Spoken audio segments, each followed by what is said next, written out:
September 1st, 1943. Dawn breaks over the western Pacific, 23,000 feet above Marcus Island. The air is thin and sharp, tasting of oil and cordite. Sunlight spills across the wings of U.S. Navy fighters as they level out of their climb, engines roaring at full military power.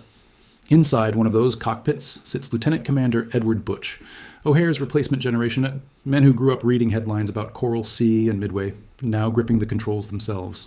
The aircraft beneath them is new, big, heavy-looking, painted sea blue and marked with white stars, the Grumman F6F Hellcat. Below, Marcus Island, Mitsubishi to the Japanese, appears as a thin green smear surrounded by endless blue. Anti-aircraft guns are already flashing, black bursts of flak blooming like poisonous flowers. The Hellcats push on regardless, noses dipping, formation tightening. This is their first real test against an enemy that, for nearly 2 years, has owned the sky. Off to the west, Japanese lookouts scramble. Telephones ring, orders are barked. At the island's small airstrip, pilots run. Among them is Petty Officer First Class Sato Hiroyuki. A veteran of China and the early Pacific campaigns, he straps into his Mitsubishi A6M Zero with practiced calm. The Zero is light, elegant, almost delicate. Built for turning fights, built to dance. For months, American fighters have tried and failed to match it. Wildcats burned. P-40s bled energy. Even the new Corsair is still a rumor here. Sato expects more of the same. He does not know the Americans have stopped trying to outturn him. The Zeros claw into the sky just as the Hellcats roll in. The first passes are blindingly fast. American pilots do not linger. They dive through the formation, guns firing for barely a second before pulling away in long, disciplined climbs. 650 caliber machine guns hammer in unison. Tracers streak. A Zero's wing root explodes outward in a spray of aluminum and fire. Sato jerks his stick hard left, trying to pull the fight into a tight spiral. The Hellcat he targets does not follow. It simply climbs. Steadily, impossibly. Its massive Pratt & Whitney R2800 engine hauling it upward like an elevator. Another Hellcat drops in from above, firing from a position the Zero cannot reach. The sky has changed. From the American side, the difference is just as stark. Lieutenant Junior Grade James Jim Ramirez feels it in his bones. His Hellcat shudders slightly as he pushes through 350 knots in a dive. Control still firm, still obedient. He remembers the briefings. Don't turn with them. Use your weight. Use your power. Hit and climb. And it works. The Zero flashes past beneath him, too slow to respond, too fragile to take a hit. A burst connects. The Zero rolls inverted, smoke pouring from its engine. In less than 10 minutes, the engagement is over. When the Hellcats regroup, the radio is alive with disbelief and restrained triumph. Losses are minimal. The Zeros are scattered wrecks across ocean and jungle. The Hellcat formations turn for home, fuel gauges dropping, pilots replaying the fight in stunned silence. They know, every one of them, that something fundamental has shifted. On Marcus Island, Japanese officers count aircraft that will never return. Far away, in staff rooms and headquarters across the Pacific, reports begin to circulate. The Americans have a new fighter. It is fast in a dive, heavily armed, absurdly durable. But many Japanese commanders dismiss the early accounts. They have heard such claims before. New American machines always arrive with fanfare, only to be humbled by experience and superior skill. The Zero, after all, has ruled the air since 1941. What they do not yet grasp is that the Hellcat was not designed to be elegant. It was designed to kill. Built by Grumman with brutal pragmatism, the F6F carries armor where earlier fighters did not. Self-sealing fuel tanks, a radial engine that can absorb punishment and keep running. It does not ask its pilot to be a duelist. It asks him to survive long enough to fire again. And on this morning in September 1943, over a forgotten island in the Pacific, the Hellcat announces itself, not with words or parades, but with falling wreckage and empty bunks in Japanese ready rooms. For now, Imperial Japanese Navy commanders take note and move on. They will not ignore it forever. October 1943. Truck lagoon anchor of the Imperial Japanese Navy in the Central Pacific. The harbor is crowded with steel and ambition. Battleships ride low in the water. Cruisers gleam under the tropical sun. On shore, palm fronds stir in the humid air as officers gather inside a concrete operations building. Maps spread across long wooden tables. Red grease pencil lines trace American carrier routes. Blue pins mark Japanese airfields, Rabaul, Kavieng, Truk itself. At the head of the room stands Vice Admiral Kakuta Kakuji, commander of the IJN's First Air Fleet. He listens as junior staff officers present after-action reports from Marcus Island, Wake, and recent carrier skirmishes. Losses are higher than expected. Pilot attrition is worsening. Engagements are ending too quickly, too decisively. One name appears again and again. F6F. Kakuta exhales slowly, fingers tightening around a cigarette he does not light. The Americans, he is told, are fielding a new fighter in large numbers. The reports describe speed, durability, firepower. But when Kakuta asks the critical question, did they turn better than the Zero? The answer is always the same. No. That is enough for now. Japanese air doctrine is built on a foundation laid long before Pearl Harbor. Victory in the air comes from agility, from pilot skill, from the decisive turning engagement. The Zero embodies that belief: light construction, long range, a machine that becomes an extension of the pilot's will. Against it, clumsy American aircraft have always paid the price. So when Kakuta forwards his assessment to higher command, it is cautious but dismissive. The Hellcat is dangerous, yes, but only if engaged incorrectly. Proper tactics, proper training, and the Zero will prevail. There is no urgent redesign, no doctrinal overhaul. Meanwhile, the Americans are doing exactly that. Aboard USS Essex, rolling gently in the Pacific swells, Captain David McCampbell reviews pilot debriefs with his squadron leaders. Unlike their enemy, the U.S. Navy is obsessed with pattern and process. Every engagement is dissected, every mistake catalogued, and every advantage amplified. The Hellcat, they conclude, is not a knife fighter. It is a hammer. Training emphasizes teamwork over individual brilliance. Pilots fly in pairs, then divisions, then full squadrons. One aircraft attacks, another covers. Altitude is life, speed is safety. The Hellcat's weight, once considered a liability, is now its weapon. In a dive, it accelerates past anything the Japanese can put in the air. In a climb, its engine brute forces altitude that Zeros struggle to regain. And when hit, the Hellcat keeps flying. Lieutenant Ramirez learns this firsthand during a November strike against Rabaul. A Zero catches him momentarily unaware, rounds tearing through his right wing. Warning lights flare. Smoke curls into the cockpit. But the Hellcat does not disintegrate. The engine holds. Control surfaces respond. Ramirez dives away, regroups, and returns to the fight. A Zero pilot would be dead from the same damage.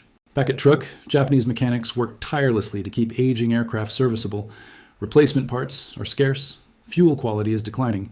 Worst of all, experienced pilots, men like Sato Hiroyuki, are not coming back. Training programs cannot replace them. New pilots arrive with fewer hours, less combat experience, and rigid instruction manuals that assume a world where the Zero still dominates. That world no longer exists. In December 1943, Japanese commanders finally order focused evaluations of the Hellcat. Captured intelligence, wreckage analysis, pilot accounts, all are compiled. The conclusions are unsettling. The Hellcat can absorb punishment that would tear a Zero apart. Its armament is devastating. Its pilots refuse to engage on Japanese terms. Yet even now, the response is restrained. Rather than abandon turning combat entirely, doctrine is merely adjusted. Pilots are instructed to avoid prolonged dives, to lure Americans low, to exploit range where possible. But these are half measures, constrained by tradition and by aircraft that cannot evolve quickly enough. Then comes the realization that changes everything. American carriers are multiplying.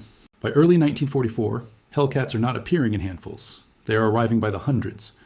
New Essex-class carriers steam westward in relentless waves, each deck crowded with blue-painted fighters. Where Japanese commanders once planned around limited American air presence, they now face overwhelming numbers backed by industrial certainty. The Hellcat is not just better. It is everywhere. And for the first time since the opening months of the war, Imperial Japanese Navy officers begin to sense that air superiority, once their sharpest blade, is slipping from their grasp.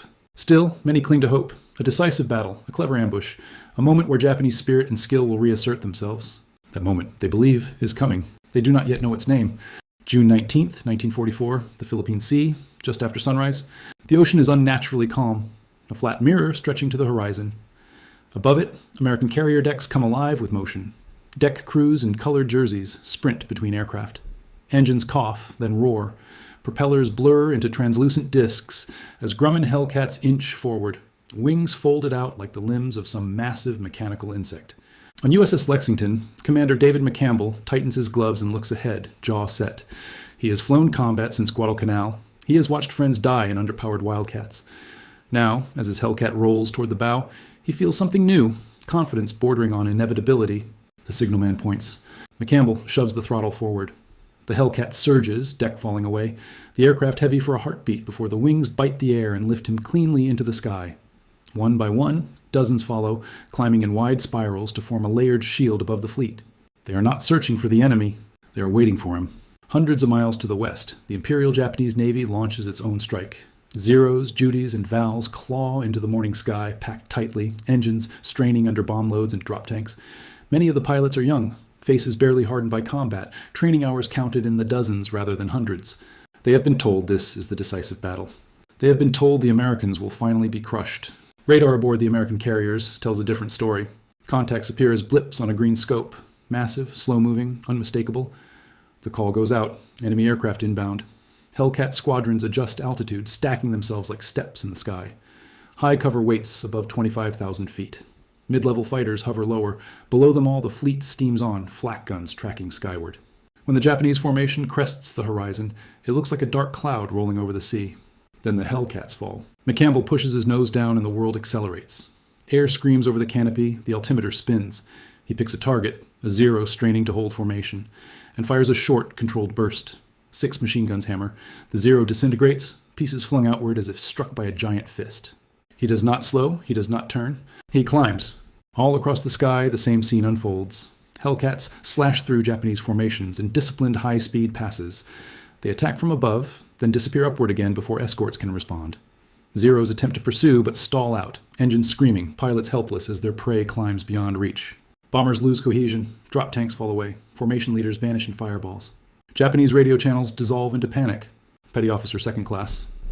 Tanaka Ichiro fights to keep his Zero level as Hellcats streak past him like meteors. He tries to turn, to force the American into a familiar dance, but the Hellcat simply refuses. It dives away, circles back, and fires again from an angle Tanaka cannot counter. His canopy shatters. The engine coughs. Oil coats the windscreen. He never sees the ocean rush up to meet him. By midday, the scale of the disaster becomes clear. Wave after wave of Japanese aircraft is annihilated before reaching the American fleet. Those that do break through are scattered, disorganized, and cut down by flak and fighters alike. The sea fills with wreckage, burning aircraft, floating debris, parachutes that never open. American losses are minimal. The pilots begin to call it something else: the Great Marianas Turkey Shoot. By nightfall, the Imperial Japanese Navy's carrier air arm is effectively dead, hundreds of aircraft destroyed, scores of veteran pilots gone forever. Japanese carriers remain afloat, but they are hollow shells, flight decks without fangs. In the aftermath, Japanese commanders finally confront the truth they have resisted for nearly a year. The Hellcat was not a passing threat. It was the instrument of annihilation. Reports sent back to Tokyo are grim, stripped of optimism. The Zero, once untouchable, is now outclassed. New designs are discussed, Shiden, Repu, but they exist mostly on paper. Factories are bombed, fuel is rationed. Time, the one resource Japan no longer has, is gone. For the Americans, the lesson is equally clear. The Hellcat works. It has taken the air war and reduced it to mathematics: altitude, speed, firepower, numbers. Heroic duels are replaced by systematic destruction. Individual skill still matters, but it is no longer decisive on its own. As the carriers turn east to rearm and refuel, McCampbell lands his Hellcat on Lexington's deck, engine ticking as it cools. He climbs out, sweat-soaked, exhausted, alive. He knows the war is not over, but he also knows that in the skies above the Pacific, the outcome is no longer in doubt. July 1944, Tokyo, Imperial General Headquarters. Rain taps softly against the windows as senior officers gather in a room thick with cigarette smoke and unspoken dread. The Philippine Sea reports have been read and reread, their numbers impossible to soften. Aircraft losses measured in the hundreds, pilot casualties irreplaceable, carrier air groups reduced to names on paper.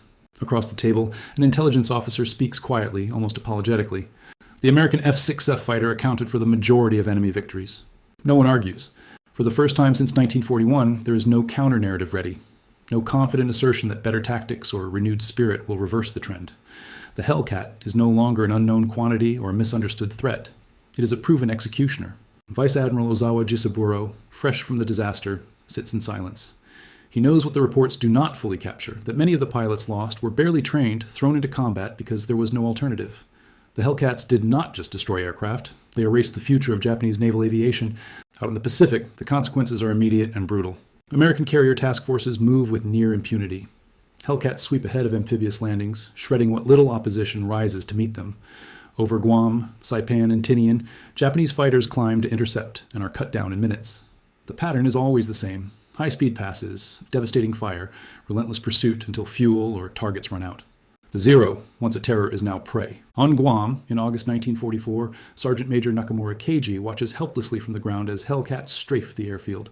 Parked aircraft erupt in flame. Fuel drums explode. Anti-aircraft fire scratches the sky but fails to deter the attackers. They come in low, absorb hits, and pull away intact, something Japanese pilots could never do. The realization spreads through the ranks. The enemy's aircraft can survive mistakes.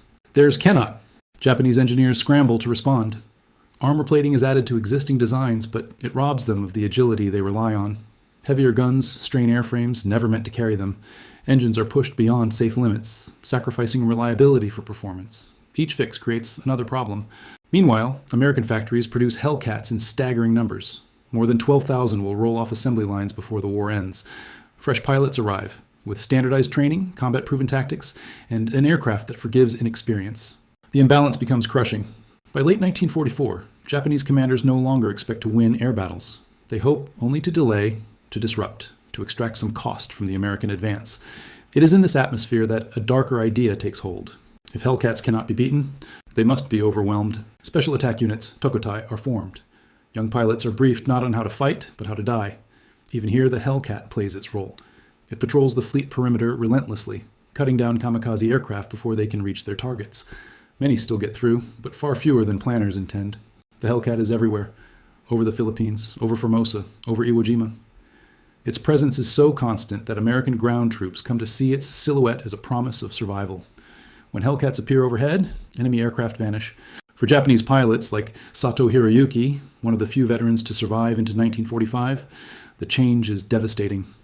Flying newer aircraft with heavier guns and worse visibility, he knows the truth every time he takes off. If a Hellcat sees him first, the fight is already over. And the Hellcat almost always sees first. As the war grinds toward its conclusion, Japanese commanders quietly admit what they once refused to believe. The Zero's philosophy, lightness, agility, sacrifice, could not survive a war of machines and mass production. The Hellcat represents everything Japan could not match: industrial depth, pragmatic design, and a doctrine built around winning, not dueling. When the final sorties are flown, when airfields fall silent and carrier decks empty, the statistics are brutal. The Hellcat accounts for more than half of all U.S. Navy air victories in the war. Its kill-to-loss ratio against Japanese aircraft is staggering. Entire air groups vanish after encountering it. Ignored at first, underestimated for months. The Hellcat did not just dominate the Pacific War. It ended Japanese air supremacy forever.